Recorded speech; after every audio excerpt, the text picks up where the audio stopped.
कल्याण पश्चिम मतदारसंघातील अटाळी गावात उभारण्यात आलेल्या आगरी कोळी समाजाच्या शिल्पाचे लोकार्पण करण्यासह आमदार विश्वनाथ भोईर यांच्याकडून येथील मुख्य रस्त्याच्या सिमेंट काँक्रीटच्या कामाचं भूमिपूजनही करण्यात आलंय।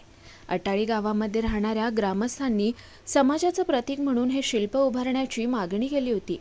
त्याला आमदार विश्वनाथ भोईर यांनी सकारात्मक प्रतिसाद देत लगेचच त्यासाठी 25 लाखांचा निधी मंजूर केला।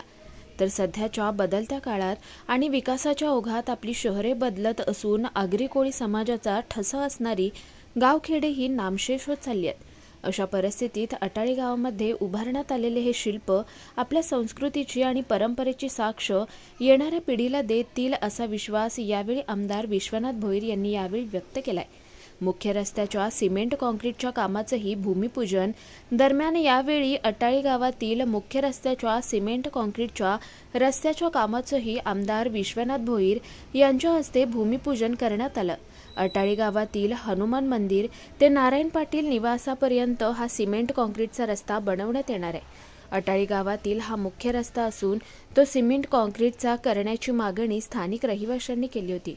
त्यावर आमदार विश्वनाथ भोईर यांनी 3 कोटी रुपयांचा निधी उपलब्ध करून दिला असून त्याद्वारे हा सिमेंट काँक्रीटच्या रस्त्याचं काम केलं जाणार आहे। त्यामुळे स्थानिक रहिवाशांमध्ये आनंदाचं वातावरण पसरलंय। तसेच स्थानिक नागरिकांनी यासाठी आमदार विश्वनाथ भोईर यांचे मनापासून आभार मानले।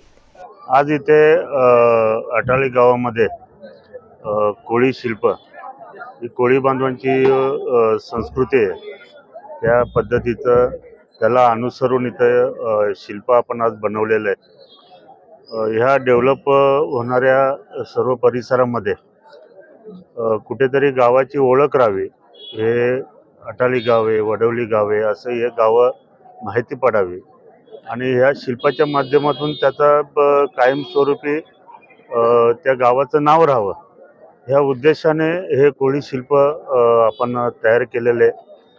जवळजवळ 25 लाख रुपये निधी देऊन हे अटाळी येथील कोळी शिल्प आपण तयार केलेले आहे। त्यानंतर MMRDच्या माध्यमातून अटाळी गावामधील मारुती मंदिर ते श्री नारायण पाटील यांच्या घरापर्यंत काँक्रीट रस्ता आणि दोन्ही बाजूंनी बंदिस्त गटार अशा पद्धतीचा 3 करोड रुपयाचा निधी आपण तिथे आणलेला आहे आणि त्याचं सुद्धा भूमिपूजन आपण आता करत आहोत।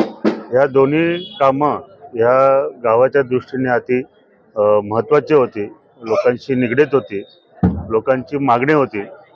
त्यामुळे त्या मागणीच्या हिशोबाने आपण तिथे ही दोन्ही कामं केलेले, योग्य प्रकारे निधी देऊन योग्य ते काम करण्याचा जो माझा प्रयत्न आहे त्या अनुसरून हे काम झालेलं आहे।